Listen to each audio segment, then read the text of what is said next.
Once upon a time, in a quiet little village bordered by dark forests and rolling meadows, there lived a sweet and gentle girl. She was loved by all who knew her, for her smile was bright and her manners kind.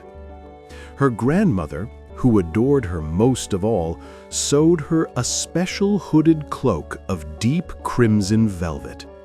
The girl wore it everywhere she went until she was known by all simply as Little Red Riding Hood. One spring morning, Red's mother called to her. "My child," she said, placing a basket in her hands, "your grandmother is ill and weak. Take her this basket of bread, honey, and sweet butter to give her strength. Walk straight along the path and do not stray. The forest is full of dangers." Little Red Riding Hood nodded eagerly. "I promise, Mother. I will go straight to Grandmother's house." And with her red cloak shining like a flame, she set off down the winding path into the shadowy forest. The forest was cool and filled with birdsong. Sunlight filtered through the trees, dappling the ground with gold. Red skipped happily along the path, humming to herself. But soon the shadows grew darker, and the air grew still. From between the trees, a pair of gleaming yellow eyes watched her every step. Suddenly, a tall, sleek wolf stepped onto the path. His fur was dark as midnight, his teeth sharp as knives, but his voice was smooth and friendly. "Good morning, little girl," he said with a bow. "And where might you be going on this fine day?" Red, who had never been taught to fear polite voices, answered honestly, "I am going to visit my grandmother, who is ill. She lives in the little cottage at the end of this path." The wolf's eyes gleamed with cunning. "Ah, how thoughtful you are. And what have you there in your basket?" "Bread, honey, and butter," Red replied proudly. "Delicious indeed," said the wolf, licking his lips. But his mind was already spinning with plans. He pointed to the flowers growing among the trees. "Your grandmother would surely smile to receive such a lovely bouquet. Why not pick some for her?" Little Red Riding Hood glanced at the blossoms, their colors bright in the shade. She hesitated, remembering her mother's warning, but the flowers were so beautiful, and her grandmother did so love them. "Just a few," she thought, stepping off the path. The wolf grinned slyly. While the girl bent to gather flowers, he slunk silently away through the trees, racing towards grandmother's house. The little cottage stood at the far end of the forest, with smoke curling from its chimney. The wolf arrived breathless and knocked softly at the door. "Who is it?" came a frail voice from within. The wolf disguised his tone.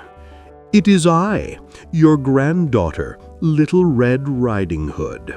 I have brought your food and gifts." The door creaked open, and before the old woman could cry out, the wolf leapt inside. With a single gulp, he swallowed her whole. Then he rummaged through her wardrobe, pulling on her nightgown, cap, and spectacles. He climbed into her bed, pulling the quilt up to his chin, and waited, his belly full and his hunger for more still gnawing. Meanwhile, Little Red Riding Hood wandered deeper into the forest, filling her arms with flowers. At last, remembering her errand, she hurried back onto the path and soon reached her grandmother's cottage. She knocked gently. "Grandmother, it is I, Little Red Riding Hood." From inside came a low, raspy voice. "Come in, my dear." Red entered, setting her basket on the table. She looked toward the bed where her grandmother lay. The room was dim, the curtains drawn. Something felt strange, but Red stepped closer. "Grandmother," she said slowly, "hooks how different you look today." The wolf, trying to hide his grin, spoke in his false voice. "Come closer, child, and let me see you." Red crept nearer, studying the shadowy face beneath the nightcap. "Grandmother," said Red, peering at the shadowy face beneath the nightcap, "what big eyes you have!" "The better to see you with, my dear." "Grandmother, what big ears you have!" "The better to hear you with, my dear."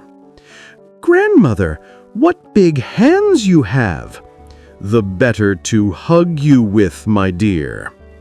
Red's heart began to race. She took another step closer and whispered, "But grandmother, what big teeth you have!" The wolf could hold back no longer. He leapt from the bed, his jaws gaping wide. "The better to eat you with," he roared. Little Red Riding Hood screamed and tried to flee, but the wolf was too fast. He pounced upon her, his claws scraping the floor. "Please, Mr. Wolf, do not harm me," she cried, struggling in his grip. But the wolf only laughed, his hunger burning. "Your grandmother was only a morsel. You will make a far better feast." He opened his jaws wide, ready to devour her whole. At that very moment, a woodsman was passing by the cottage. He heard Red's cries and burst through the door with his axe. "Unhand her, beast!" he shouted.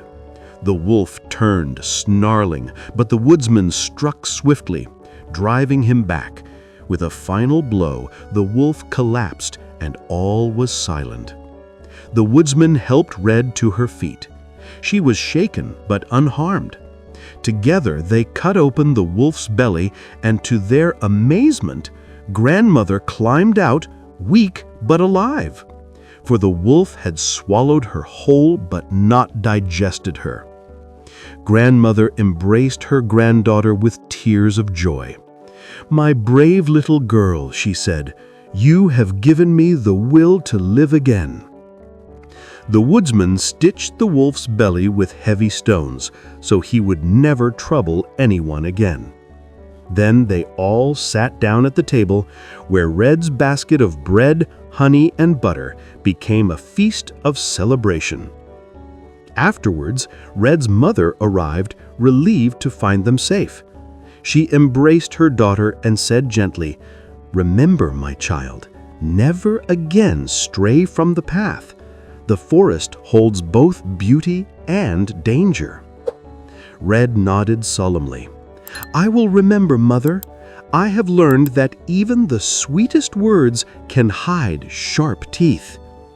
And from that day forward, she kept her promise, walking carefully, wisely, and always with her red cloak bright against the shadows. Grandmother recovered her strength, the woodsman returned to his work, and the wolf troubled the village no more. And so Little Red Riding Hood lived on, braver, wiser, and always loved.